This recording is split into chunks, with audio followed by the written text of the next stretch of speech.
Hello everyone, welcome back to NightScaryDream. Before we dive into the terrifying tale, let me know in the comments where you're listening from.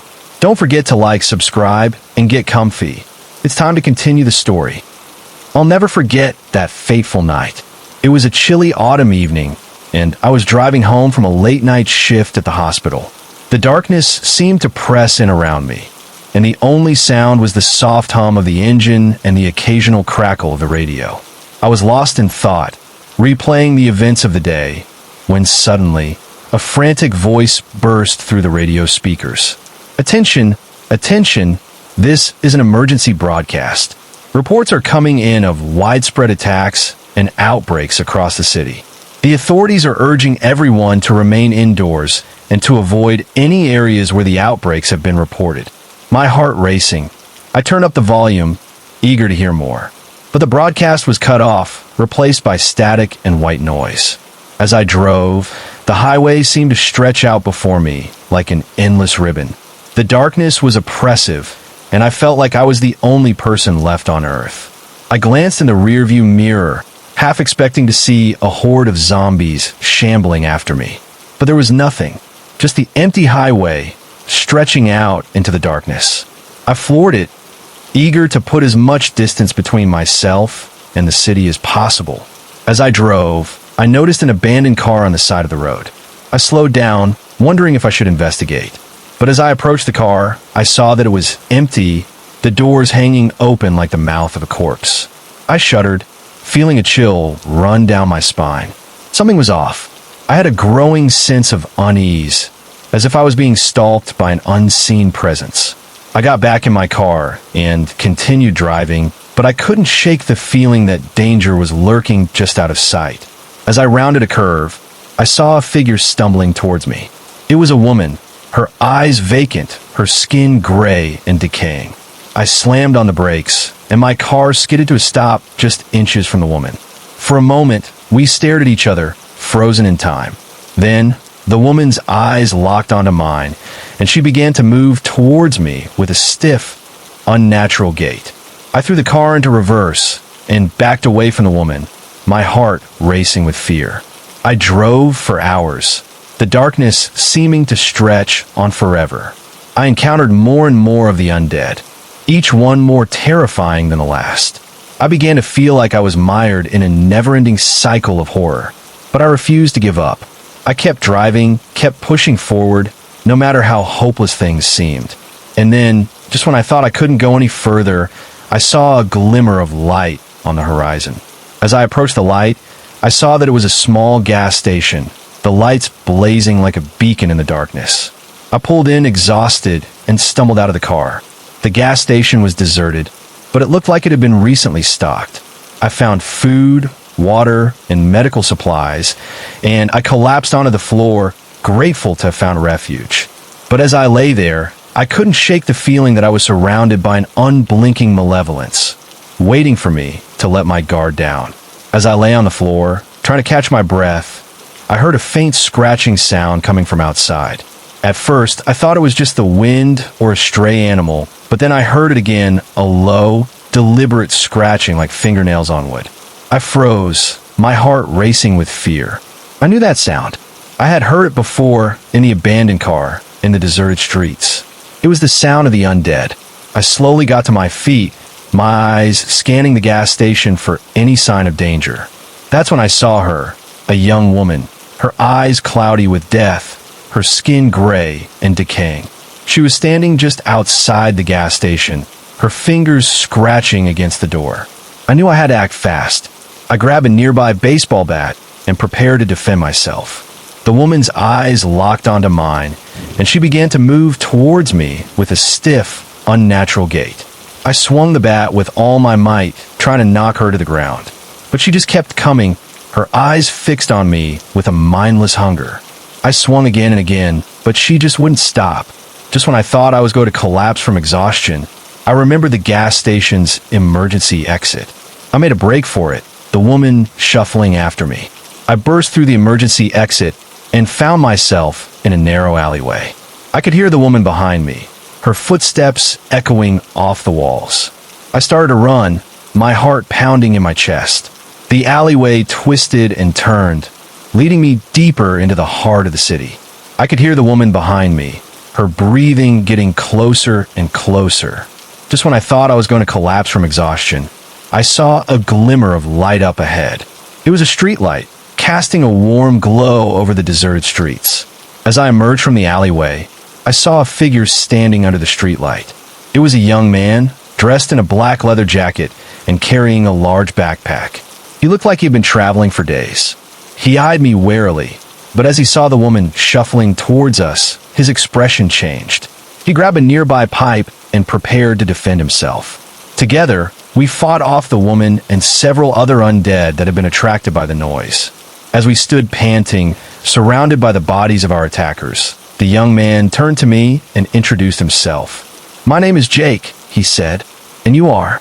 I told Jake my name, and we stood there for a moment, sizing each other up. He looked like he had been through a lot, but there was something about him that seemed trustworthy.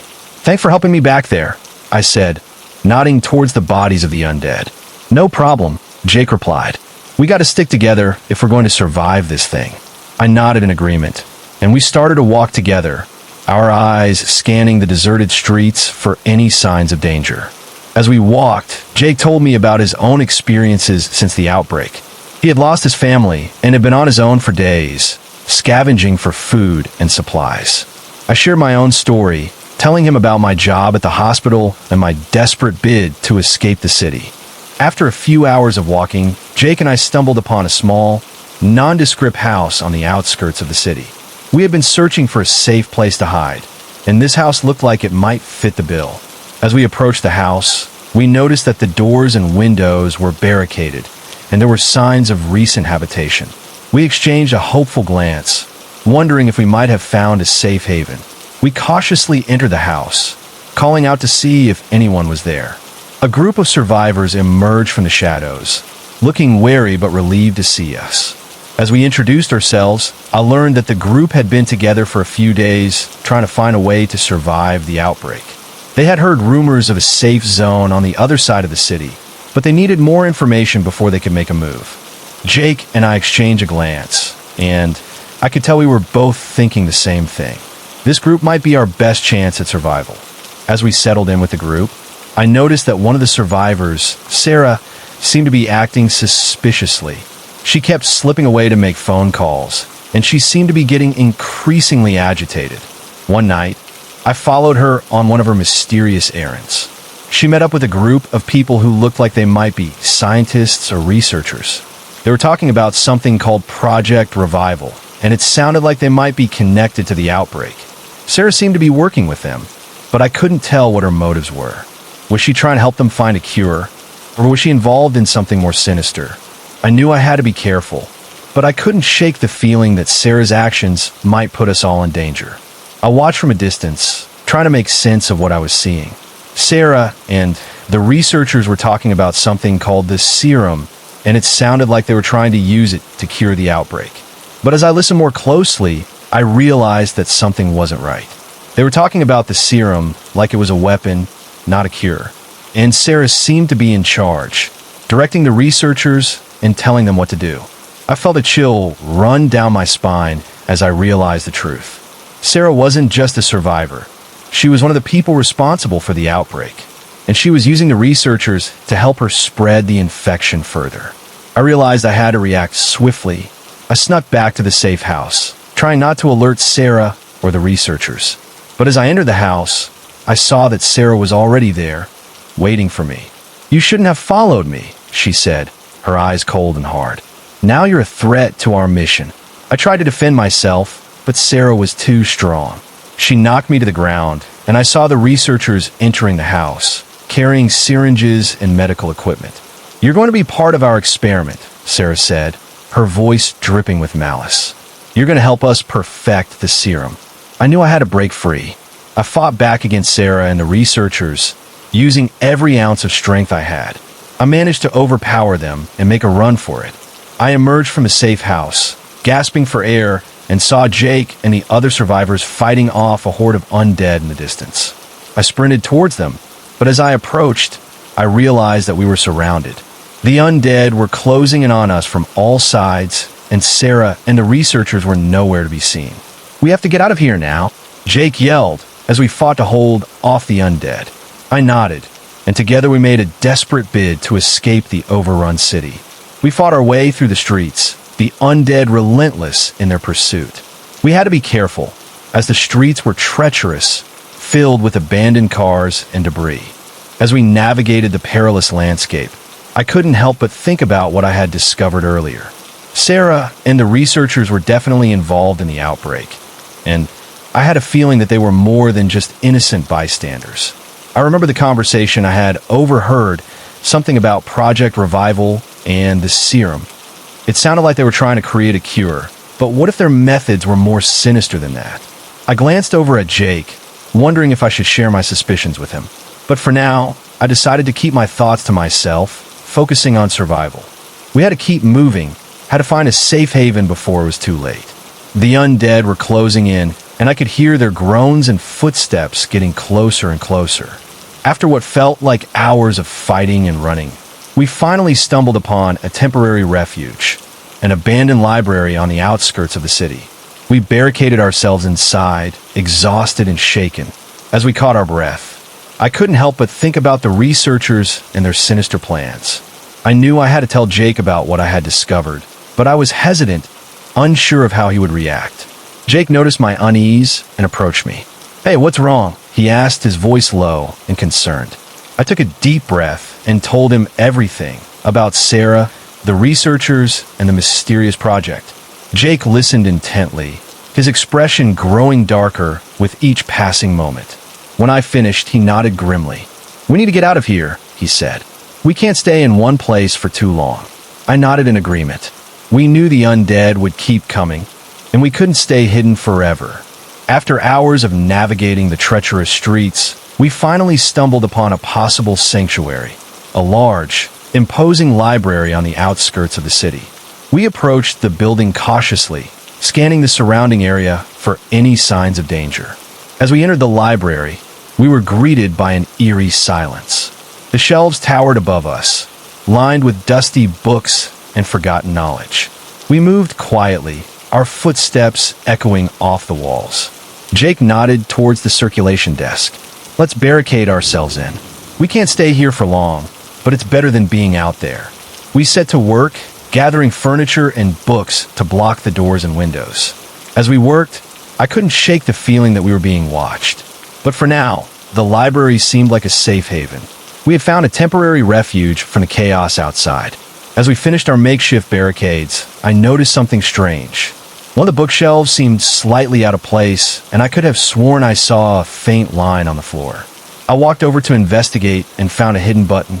I pressed it, and the bookshelf swung open, revealing a narrow stairway.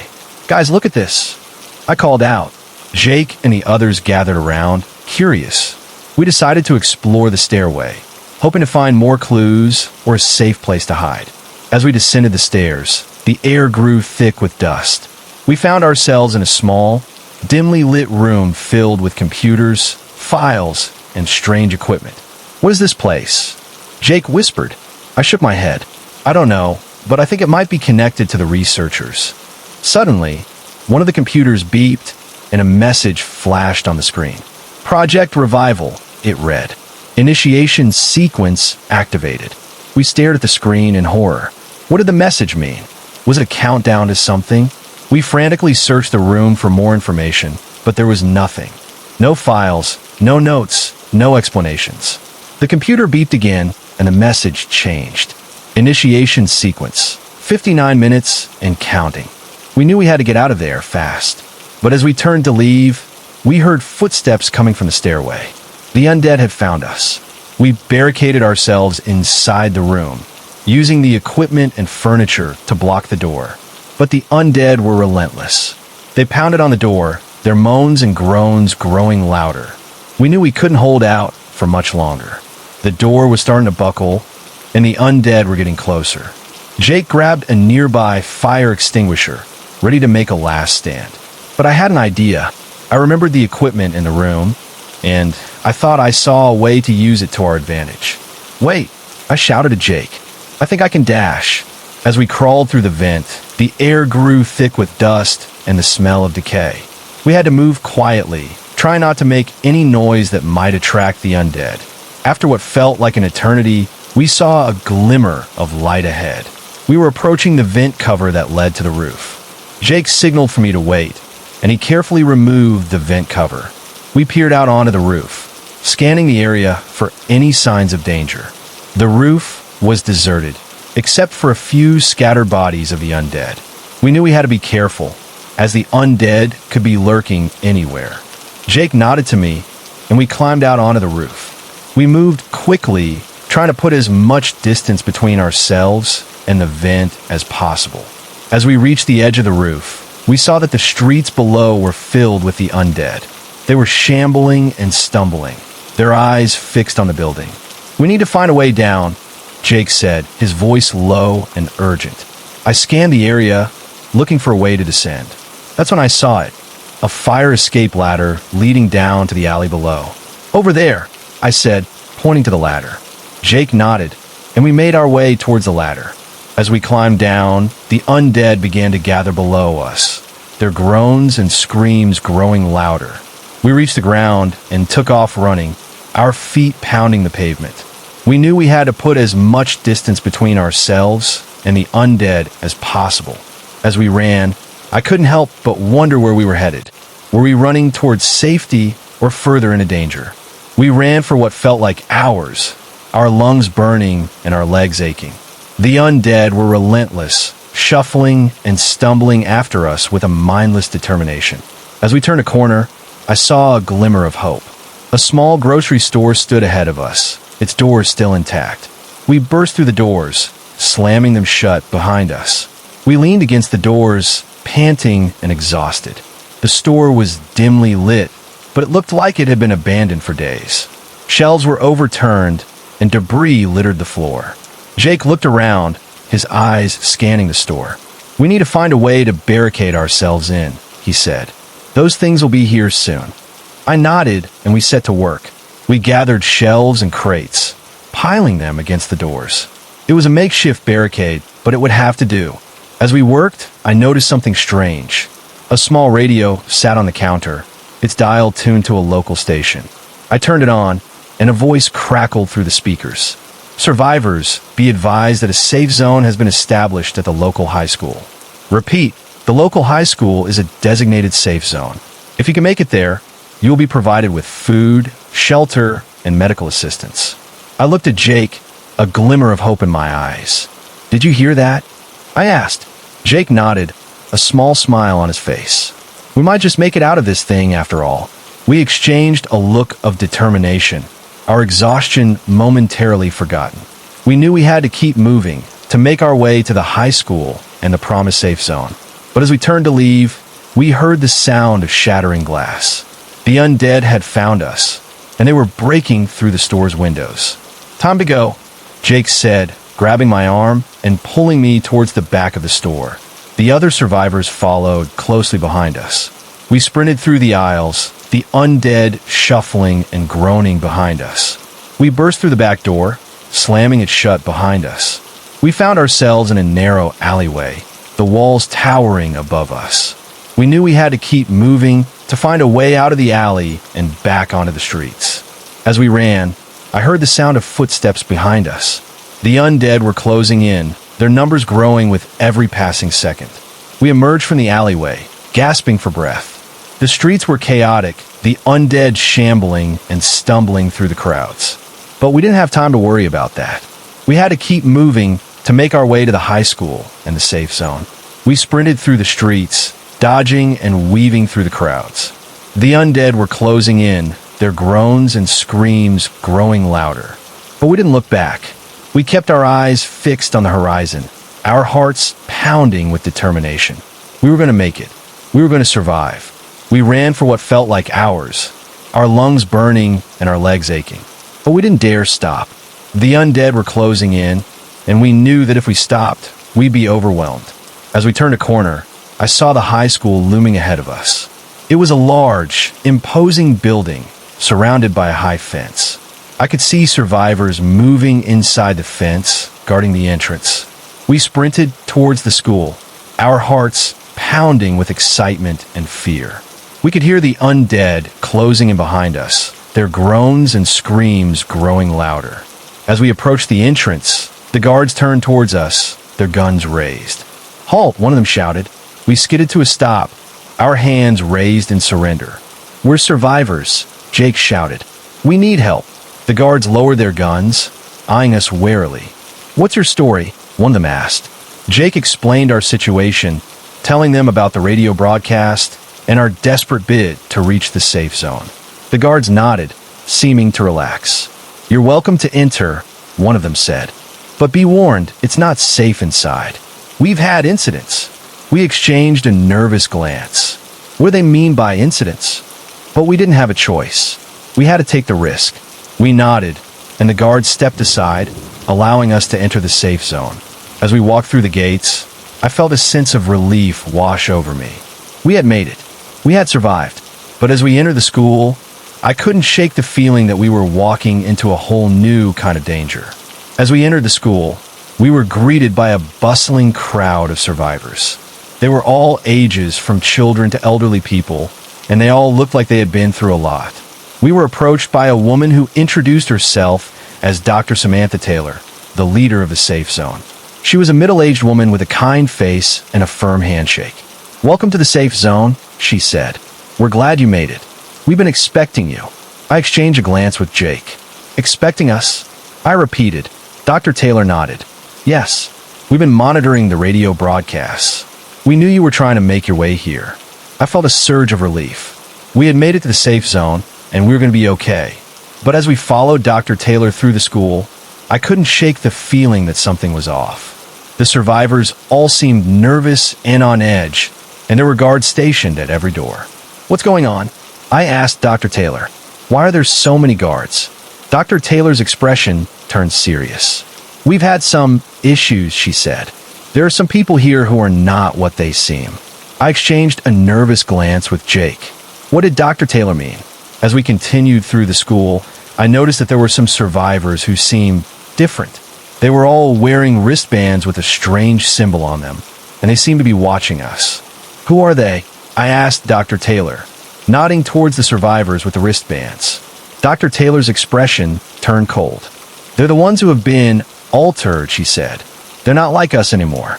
I felt a chill run down my spine. What did Dr. Taylor mean? What had happened to these survivors? As we reached the cafeteria, I saw that it was filled with survivors. They were all eating and talking, but they seemed nervous and on edge.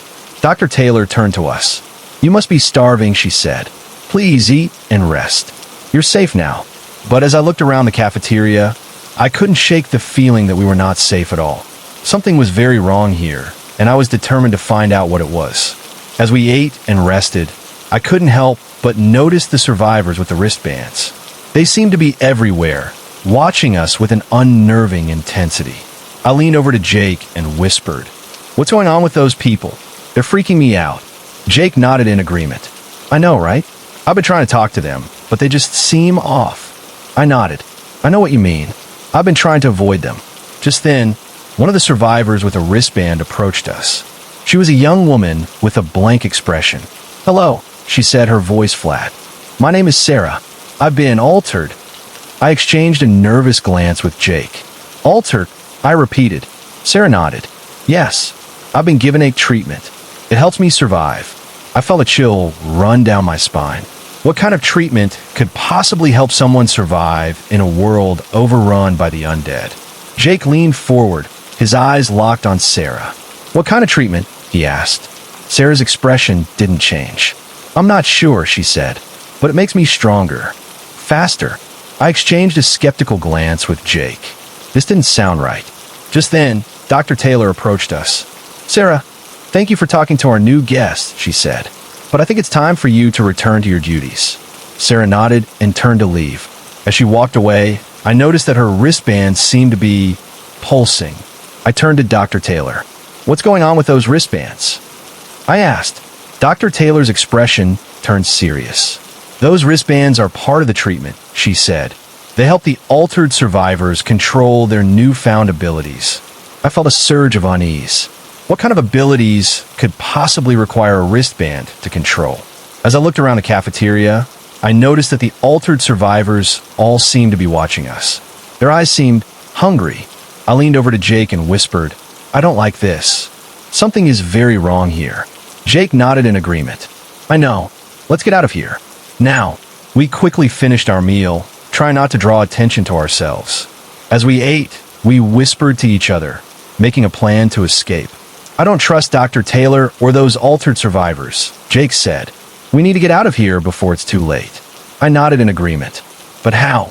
The school is surrounded by fences and the gates are guarded." Jake thought for a moment. "I saw a ventilation shaft in the bathroom earlier. If we can make it there without being seen, we might be able to climb out." I nodded. "Let's do it." We casually got up from our seats, trying not to draw attention to ourselves. We walked calmly towards the bathroom, our hearts pounding with excitement and fear. As we entered the bathroom, we quickly scanned the area to make sure we were alone. Jake spotted the ventilation shaft and nodded towards it. I climbed up onto the sink and removed the vent cover. Jake boosted me up into the shaft, and I started to climb. As I climbed, I could hear Jake's voice below me. "I'm right behind you," he whispered. I kept climbing, my hands and feet finding holds in the dusty shaft. Finally, I saw a glimmer of light above me and knew we were almost free. I climbed out the shaft and found myself on the roof of the school. Jake climbed out behind me, and we both looked around, taking in our surroundings. We were on the roof of a 2-story building, surrounded by a sea of undead. But we were free, and that's all that mattered. "We need to find a way down," Jake said, looking around for a way to descend. I spotted a fire escape ladder on the side of the building. "There," I said, pointing. Jake nodded, and we both made our way towards the ladder. As we climbed down, I couldn't help but feel a sense of excitement and hope. We had escaped the safe zone, and we were one step closer to finding a real safe haven. But as we reached the ground, I heard a familiar voice behind me. "You shouldn't have done that," Dr. Taylor said. I turned to see Dr. Taylor standing behind us, a group of altered survivors at her side. They were all wearing their wristbands, and their eyes seemed hungry. "We're not going to let you just leave," Dr. Taylor said, a cold smile spreading across her face. Dr. Taylor's smile sent chills down my spine. I knew we had to get out of there fast. "Let's go," Jake whispered, grabbing my arm. But it was too late.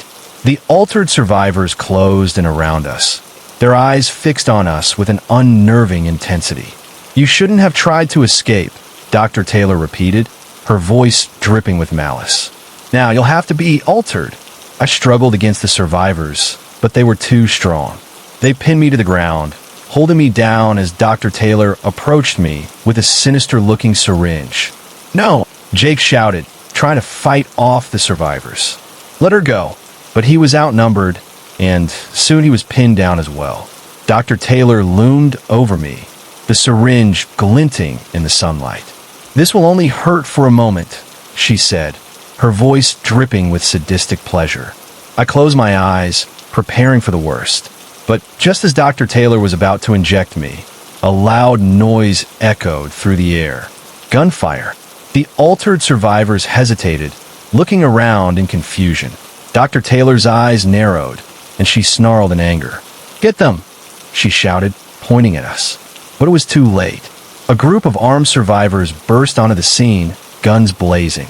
They took down the altered survivors one by one, until Dr. Taylor was the only one left. "You fools," she spat, backing away from us. "You'll never survive without the treatment." One of the armed survivors stepped forward, a tall, imposing figure with a scar above his eyebrow. "We'll take our chances," he said, his voice cold and deadly. Dr. Taylor snarled, but she knew she was beaten. She turned and ran, disappearing into the crowd. The armed survivor turned to us, a hint of a smile on his face. "Welcome to the resistance," he said. The armed survivor, whose name was Marcus, helped us to our feet. "We've been watching you," he said. "We knew you were trying to escape." I brushed myself off, still trying to process what had just happened. "Who are you?" I asked. Marcus smiled. "We're the resistance. We're a group of survivors who are fighting back against Dr. Taylor and her followers." Jake's eyes lit up. "You mean you're fighting against the altered survivors?" Marcus nodded. That's right. We're trying to take them down and reclaim our city. I felt a surge of hope. Maybe, just maybe we had found a way to survive this apocalypse after all. Marcus led us to a hidden underground bunker where we met the rest of the resistance. They were a diverse group of survivors, all with their own unique skills and stories. There was Emma, a young and feisty fighter who had lost her family to the outbreak. There was also Dr. Patel, a soft-spoken scientist who had been working on a cure for the virus. We spent the next few hours gathering information and planning our attack. Dr. Patel had managed to hack into Dr. Taylor's communication system, and we had learned that she was hiding in an abandoned warehouse on the outskirts of the city. Marcus outlined the plan. We'll split into 2 teams. Emma, Jake, and I will take care of the perimeter and make sure we're not ambushed. Dr. Patel, you'll come with me and help us disable any security systems. And, he turned to me, you'll come with Emma and Jake and help take down Dr. Taylor. I nodded, feeling a surge of adrenaline. This was it. This was our chance to take down Dr. Taylor and put an end to her twisted plans. As we prepared to leave, Dr. Patel handed me a small device. This is a jamming device, he explained. It will disrupt Dr. Taylor's communication system and give us an advantage. I took the device, feeling a sense of determination. We were going to do this. We set out, moving stealthily through the deserted streets. As we approached the warehouse, I could feel my heart pounding in my chest. This was it. This was the moment we had been waiting for. We crept inside, our guns drawn. The warehouse was dimly lit, the only sound the creaking of the old building. And then, suddenly, we heard footsteps. Dr. Taylor emerged from the shadows, a smirk on her face. "Welcome," she said, her voice dripping with malice. "I've been expecting you." As we settled in, Marcus explained the Resistance's plan. "We're going to take down Dr. Taylor and her followers, one by one," he said. "We're going to reclaim our city and make it safe for all survivors." I felt a sense of purpose wash over me. I was ready to join the fight. But as we prepared for battle, I couldn't shake the feeling that Dr. Taylor was still out there, waiting for us. And I knew that she would stop at nothing to achieve her twisted goals. We spent the next few hours gathering information and planning our attack. Dr. Patel had managed to hack into Dr. Taylor's communication system, and we had learned that she was hiding in an abandoned warehouse on the outskirts of the city. Marcus outlined the plan. We'll split into 2 teams. Emma, Jake, and I will take care of the perimeter and make sure we're not ambushed. Dr. Patel, you'll come with me and help us disable any security systems. And, he turned to me, you'll come with Emma and Jake and help take down Dr. Taylor. I nodded, feeling a surge of adrenaline. This was it. This was our chance to take down Dr. Taylor and put an end to her twisted plans. As we prepared to leave, Dr. Patel handed me a small device. "This is a jamming device," he explained. "It will disrupt Dr. Taylor's communication system and give us an advantage." I took the device, feeling a sense of determination. We were going to do this. We set out, moving stealthily through the deserted streets. As we approached the warehouse, I could feel my heart pounding in my chest. This was it. This was the moment we had been waiting for. We crept inside, our guns drawn. The warehouse was dimly lit, the only sound the creaking of the old building. And then, suddenly, we heard footsteps. Dr. Taylor emerged from the shadows, a smirk on her face. "Welcome," she said, her voice dripping with malice. "I've been expecting you." As we settled in, Marcus explained the Resistance's plan. "We're going to take down Dr. Taylor and her followers, one by one," he said. "We're going to reclaim our city and make it safe for all survivors." I felt a sense of purpose wash over me. I was ready to join the fight.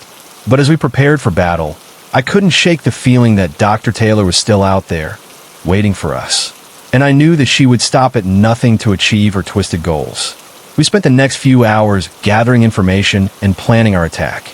Dr. Patel had managed to hack into Dr. Taylor's communication system, and we had learned that she was hiding in an abandoned warehouse on the outskirts of the city. Marcus outlined the plan. We'll split into 2 teams. Emma, Jake, and I will take care of the perimeter and make sure we're not ambushed. Dr. Patel, you'll come with me and help us disable any security systems. And, he turned to me, You'll come with Emma and Jake and help take down Dr. Taylor." I nodded, feeling a surge of adrenaline. This was it. This was our chance to take down Dr. Taylor and put an end to her twisted plans. As we prepared to leave, Dr. Patel handed me a small device. "This is a jamming device," he explained. "It will disrupt Dr. Taylor's communication system and give us an advantage." I took the device, feeling a sense of determination. We were going to do this. We set out, moving stealthily through the deserted streets. As we approached the warehouse, I could feel my heart pounding in my chest. This was it. This was the moment we had been waiting for. We crept inside, our guns drawn. The warehouse was dimly lit, the only sound the creaking of the old building. And then, suddenly, we heard footsteps. Dr. Taylor emerged from the shadows, a smirk on her face. "Welcome," she said, her voice dripping with malice. "I've been expecting you." Dr. Taylor's eyes gleamed with triumph as she surveyed us. "You fools," she said. "You think you can stop me? I have the upper hand." Marcus stepped forward, his gun trained on Dr. Taylor. "We're not going to let you get away with this," he said. "You're going to pay for what you've done." Dr. Taylor laughed. "You'll never take me alive," she said, pulling out a small device from her pocket. She pressed a button, and the warehouse was filled with the sound of groaning and shuffling footsteps. The altered survivors, the ones we had seen earlier, emerged from the shadows, their eyes fixed on us. "Meet my new army," Dr. Taylor said, her voice dripping with pride. "They'll do my bidding no matter what." We stood our ground, ready to face whatever Dr. Taylor had in store for us. But as I looked around, I realized that we were outnumbered. The altered survivors closed in on us, their eyes fixed on us with an unnerving intensity. We fought back, but there were too many of them. Just when it seemed like all was lost, I remembered the jamming device that Dr. Patel had given me. I pulled it out and activated it, hoping that it would disrupt Dr. Taylor's control over the altered survivors. The device emitted a high-pitched whine, and the altered survivors stumbled and fell, momentarily disoriented. We took advantage of the distraction to launch a counterattack. Marcus and Emma took down several of the altered survivors, while Jake and I focused on Dr. Taylor. She was a formidable opponent, but we managed to overpower her. As she lay on the ground, defeated, I felt a sense of relief wash over me. It was over. We had won. But as I looked around at the carnage, I realized that the true cost of our victory was only just beginning to sink in. The world would never be the same again. And as I stood there, trying to process everything that had happened, I knew that I would never forget the horrors that I had witnessed during the outbreak. The days that followed were a blur of activity. We worked tirelessly to restore order to the city, helping survivors to rebuild and start anew.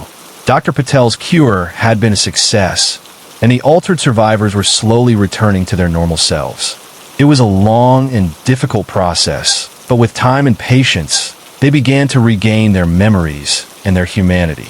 As for Dr. Taylor, she was taken into custody and held accountable for her crimes. Her twisted experiments had caused immeasurable suffering, and she would spend the rest of her days behind bars. Marcus, Emma, Jake, and I had become heroes of sorts, hailed by the survivors as saviors. But we knew the truth. We had simply done what needed to be done to survive. As the city began to heal, we went our separate ways. Marcus and Emma stayed behind to help rebuild, while Jake and I decided to strike out on our own, searching for a new home in a world that was forever changed. We traveled for months, facing countless challenges and dangers along the way. But through it all, we had each other, and that was all that mattered. One day, as we crested a hill and looked out over a beautiful, unspoiled valley, I turned to Jake and smiled. "I think we're home," I said. Jake smiled back, and we shared a moment of perfect understanding. We had found our new beginning, our fresh start. And as we walked down into the valley, hand in hand, I knew that we would face whatever the future held together. Thanks for joining me on this journey. If you have any feedback or suggestions, please let me know in the comments.